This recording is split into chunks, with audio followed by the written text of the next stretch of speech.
Myslím, že bychom se měli rozejít. OK. OK? OK. To je všechno? A co bych podle tebe měl říct? Já nevím. Jen jsem nečekla OK. Takže chceš, abych tě prosil, ať zůstaneš? Ne, o to nejde. Jenom to vypadá, jako bys už byl připravený to celé zahodit. Já to chci celé zahodit?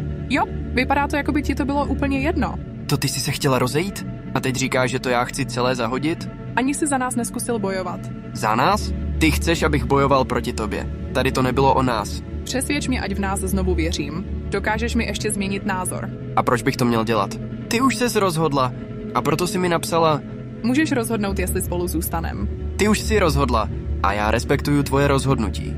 Vezmu to zpátky, jestli budeš chtít. Jenom to řekni. Proč bych chtěl zůstávat s někým, kdo se mnou chtěl rozejít? Nechtěla si mě. A teď chceš? Tak si vyber. Jenom řekni, že budeme v pohodě.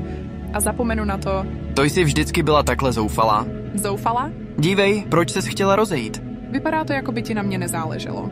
A proč si to myslíš? Cítím se, jako bych se s tebou nemohla zblížit. Vždycky mě odstrčíš. Jenom mi to přijde moc rychle. Nejsem připravený na něco tak rychlýho. Vidíš? Odstrčíš mě? Nikdy ses mě nezeptala? Místo toho jsi udělala závěry. Chtěla se mnou rozejít jenom proto, abys viděla, jestli mi na tobě záleží? Proč ses mě prostě nezeptala? A na co se tě mám asi zeptat? Jak mám asi vytáhnout tohle téma? Myslela jsi, že testovat mě je lepší než komunikovat. A proto to mezi náma nevyjde. Takže se vážně rozcházíme? Ty jsi to chtěla první. Ale nedoopravdy. Přeju ti, ať najdeš někoho jiného, koho budeš moct testovat do nekonečna.